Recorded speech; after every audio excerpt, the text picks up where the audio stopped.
Olá, no vídeo de hoje nós vamos falar sobre o recurso de agravo de instrumento.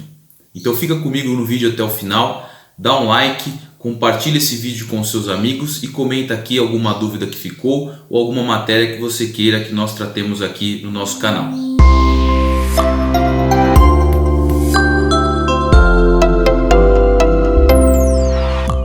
Muito bem então vamos falar sobre o recurso de agravo de instrumento. O agravo de instrumento tem previsão legal entre os artigos 1015 e 1020 do Código de Processo Civil. E o recurso de agravo de instrumento é aquele recurso cabível contra as decisões interlocutórias que o legislador expressamente autorizar a sua recorribilidade imediata. E onde estão essas decisões interlocutórias que o legislador autoriza a interposição do agravo de instrumento? Basicamente, elas estão reunidas no artigo 1015 do Código de Processo Civil.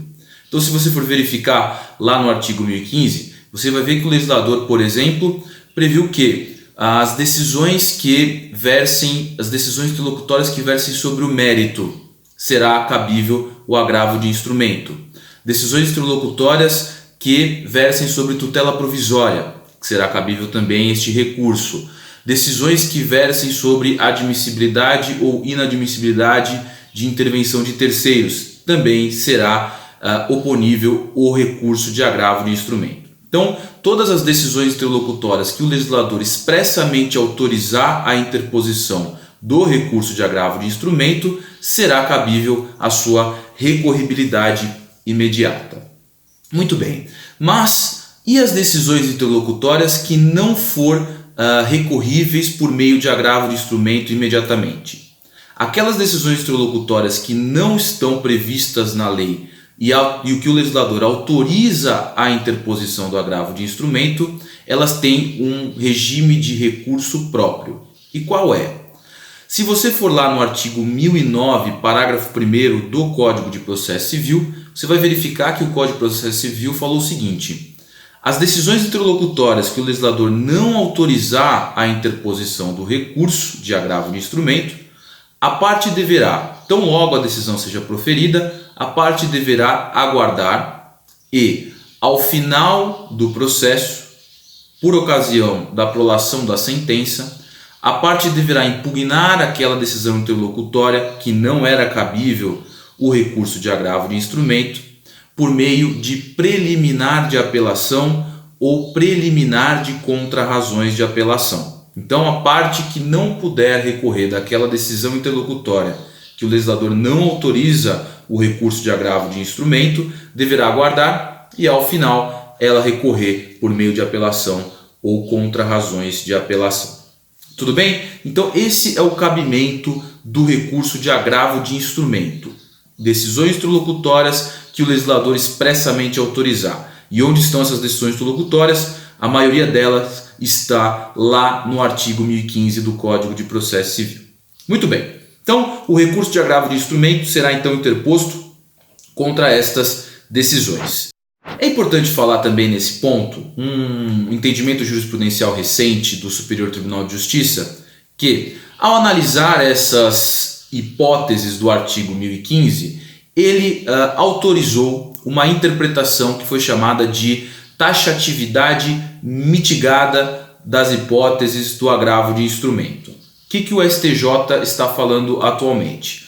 O STJ hoje tem um entendimento jurisprudencial que permite a interpretação extensiva do rol do artigo 1015, das hipóteses previstas no artigo 1015, a fim de estender estas hipóteses para situações em que o agravante demonstrar que tem urgência na análise daquelas situações. Então, por exemplo, vou imaginar que o agravante demonstre para o tribunal que ele tem a necessidade de uma decisão que, por exemplo, avaliou a competência do juízo de primeiro grau. Ele leva ao tribunal esta decisão que eventualmente rejeitou a competência ou aceitou a competência daquele juízo e mostra para o tribunal que aquela questão da competência deve ser analisada naquele momento, sob pena de, ao final do processo, por ocasião da prolação da sentença, aquela decisão se tornar inútil, aquele recurso se tornar inútil. Por quê? Porque o processamento do processo de primeiro grau já se deu inteiramente naquele juízo que ele entendia que era incompetente. Então, hoje prevalece um entendimento jurisprudencial do STJ acerca da taxatividade mitigada desse artigo 1015. Então, se você estiver diante de uma decisão que está prevista no artigo 1015, ótimo, você está autorizado a agravar, a recorrer por meio do agravo de instrumento. Agora, se você verificar que a sua decisão não está prevista no artigo 1015 e você precisa recorrer dela imediatamente, você deverá demonstrar para o tribunal que tem urgência, que tem necessidade que aquela decisão seja analisada naquele momento processual. Tudo bem? Então essas são as considerações sobre o cabimento do recurso de agravo de instrumento. Passando para um segundo ponto aqui da nossa aula, eu queria falar sobre o prazo.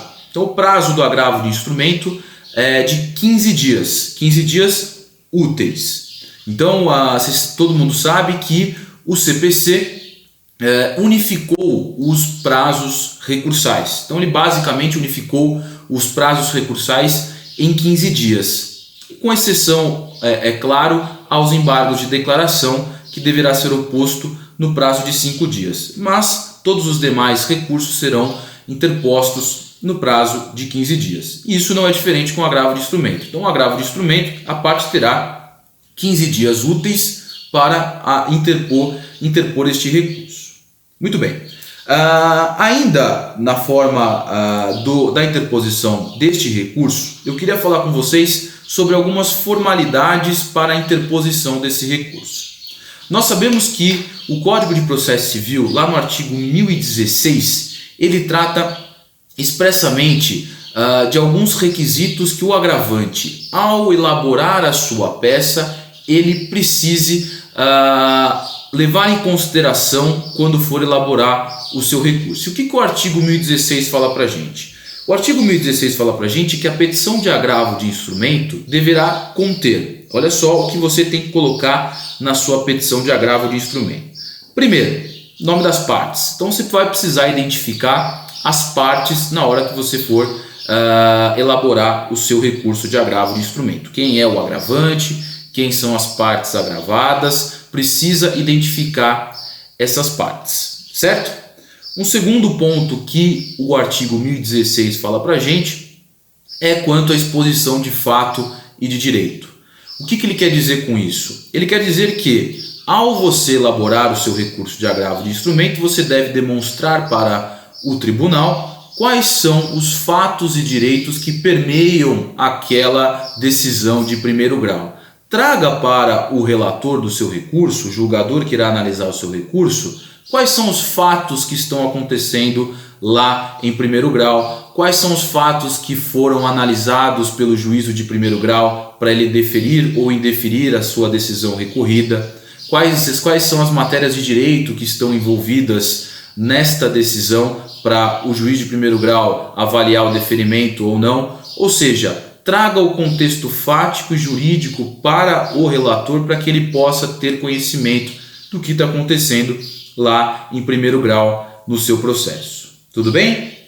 Um terceiro ponto aqui que você deve considerar nas suas razões recursais é as razões pelas quais você entende que aquela decisão deve ser reformada. Então você precisa convencer o relator e o julgador, a Câmara Julgadora que irá analisar o seu recurso, por quais razões o juiz de primeiro grau estaria equivocado ao proferir a decisão recorrida naquele sentido. Então, por exemplo, vamos imaginar que você está recorrendo de uma decisão que indeferiu um pedido de tutela provisória que você formulou em primeiro grau. Se você estiver recorrendo dessa decisão, você precisa, nas suas razões recursais, levar ao julgador no tribunal quais são as razões pelas quais você entende que aquela decisão está equivocada e que o juízo de primeiro grau deveria ter deferido a sua tutela provisória. Então traga nas suas razões recursais as razões pelas quais você entende que aquela decisão recorrida estaria equivocada. Tudo bem? Além disso, além das razões que você deve trazer no seu recurso, você também deve formular expressamente o pedido. Então formule o pedido. Não deixe para que o julgador interprete as razões pelas quais você entende que aquela decisão deve ser reformada e ele presuma qual é o seu pedido. Não, faça o seu pedido expressamente. Se você quer que a decisão recorrida seja reformada, peça então no seu recurso que a decisão seja reformada.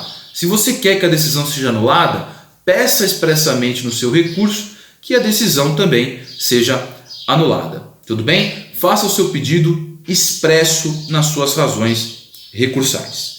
E finalmente aqui, um outro cuidado que você deve ter quando for formular o seu recurso de agravo de instrumento, o legislador pede para que você indique os dados dos advogados que estão envolvidos naquela causa. Então o nome e o endereço profissional dos advogados, tanto do agravante como dos agravados, ou se tiver mais de uma parte em cada polo, indique os dados de todos os advogados que estão representando as partes naquele processo. É uma expressa exigência do Código e é considerada como uma formalidade que deve ser cumprida pelo agravante. Então traga o nome dos advogados, registro na OAB, endereço profissional, tudo isso você vai ter acesso lá em primeiro grau. Tudo bem? Ótimo. Então essas são algumas regras que deverão ser observadas quando você for formular a sua petição de agravo de instrumento. Um outro ponto que eu quero falar com você é sobre o artigo 1017, que trata sobre as regras da formação do instrumento do seu agravo de instrumento. Então, toda vez que você for recorrer de uma decisão interlocutória que a lei permite o recurso de agravo de instrumento, você, ao formular o seu recurso, a sua petição de recurso, você também deverá, em regra, instruir esta petição com algumas peças tiradas do processo de primeiro grau. Então, o artigo 1017 trata lá no inciso 1 as peças necessárias que devem conter no seu recurso de agravo de instrumento. Então, por exemplo, cópia da petição inicial, cópia da contestação, cópia da decisão agravada, cópia da certidão de publicação da decisão agravada, cópia da procuração dos advogados. Tudo isso deve estar anexada à sua petição de agravo de instrumento, tá certo? Sempre lembrando que essa obrigatoriedade de juntada de cópias, ela leva ao não conhecimento do recurso se você não instruir o seu recurso de maneira correta e não observar o artigo 1017, inciso 1. Mas, se você estiver diante de um processo eletrônico, você não precisará observar rigorosamente essa regra, tá? Se você não juntar as petições obrigatórias, o julgador não irá não conhecer do seu recurso. Você só tem obrigatoriedade de juntar estas peças tidas como obrigatórias só se você tiver em processo físico. Essa regra não se aplica a processo eletrônico. Tudo bem? Mas, de qualquer maneira, o artigo 1017 traz essa regra. Então, no inciso 1, ele elenca lá as petições obrigatórias. No inciso 2, o que ele fala para a gente? Ele fala que se você não tiver alguma dessas peças obrigatórias, você deverá necessariamente juntar uma declaração no seu processo, uma declaração assinada por você mesmo, pelo advogado do agravante, declarando que alguma dessas peças reputadas obrigatórias não estão no processo. Então, por exemplo, você está recorrendo de uma decisão que versou sobre tutela provisória que foi analisada antes da citação do réu. Se você recorreu daquela decisão antes da citação do réu, por óbvio, você não terá ainda a contestação, porque sequer o réu foi citado no processo de primeiro grau. Então, se você não tem ainda a contestação em primeiro grau, você deverá declarar, juntar uma declaração no seu recurso de agravo de instrumento, dizendo que não existe aquela petição obrigatória no seu processo e por isso você não está juntando.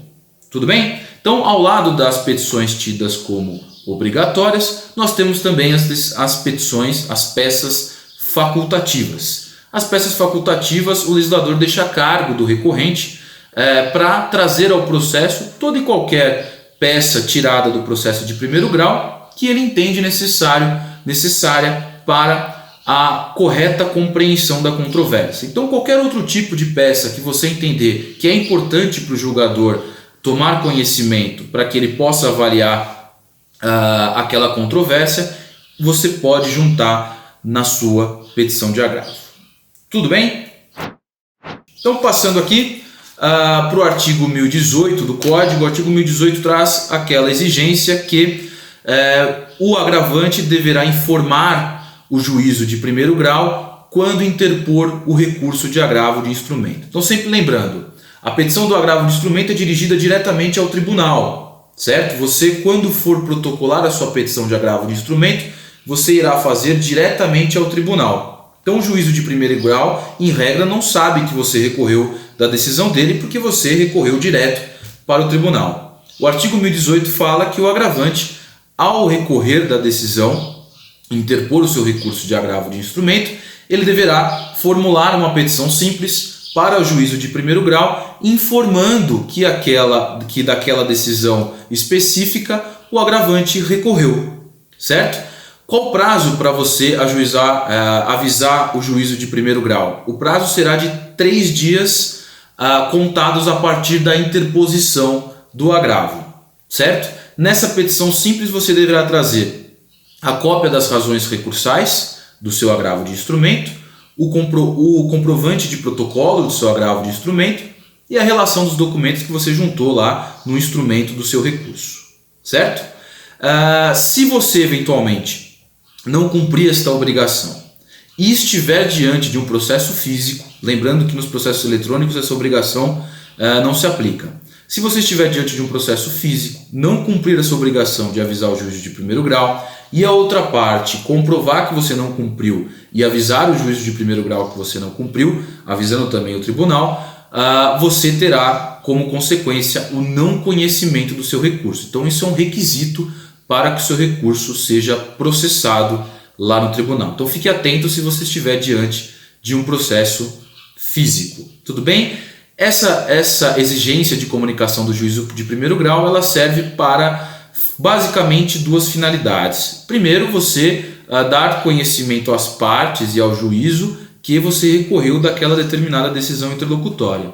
E a segunda finalidade é permitir ao juízo de primeiro grau que exerça o juízo de retratação. Então, ele pode ter a possibilidade de se retratar daquela decisão. Se ele se retratar, o agravo de instrumento que você interpôs perderá o seu objeto. Tudo bem? Excelente.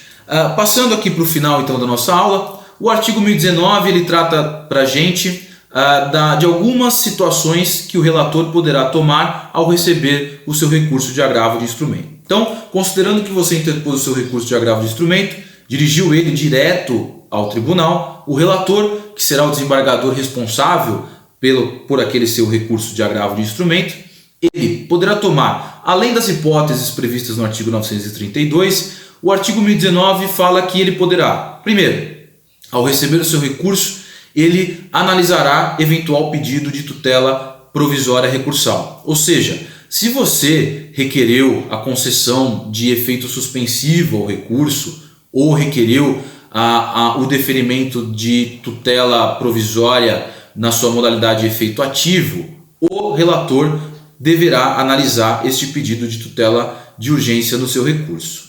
Só para a gente relembrar, vocês sabem que, diferentemente da apelação, o agravo de instrumento não tem efeito suspensivo como regra. Então, a parte que recorrer da decisão interlocutória, ela poderá pedir para o relator que conceda o efeito suspensivo ao recurso e suspenda os efeitos da decisão em primeiro grau. Ou, se não for o caso de concessão de efeito suspensivo, ela poderá pedir o efeito ativo, ou seja, que o relator provisoriamente já acolha a sua pretensão recursal para que reforme ou anule a decisão de primeiro grau provisoriamente, para que então o recurso seja processado e ao final ele verifique se ele vai manter ou não aquela decisão provisória. É o que é chamado pela doutrina de efeito ativo, certo? Uma vez analisados esses pedidos de tutela provisória recursal, tendo ou não, o relator irá exercer o contraditório. Então ele intimará a parte adversa para responder o seu recurso de agravo de instrumento. Isso se dará por meio da intimação dos advogados que você indicou na sua petição de recurso. Daí a importância de você indicar corretamente os dados dos advogados de todas as partes. Tudo bem? Excelente. Exercido esse contraditório, o relator marcará o dia para o julgamento, que não poderá ser superior a 1 mês da intimação do agravado para responder o agravo de instrumento. É o que está no artigo 1020 do Código de Processo Civil. Tá certo? Essas são as principais regras sobre esse recurso de agravo de instrumento. Se esse conteúdo fez sentido para você, peço que você já dê um like no nosso vídeo. Isso ajudará com que esse conteúdo seja divulgado para a maior parcela de pessoas que precisam e que tenham interesse nesse conteúdo, e peço também que você se inscreva no nosso canal para sempre receber os nossos novos vídeos. Tá certo? Eu fico por aqui e agradeço a sua atenção. Obrigado.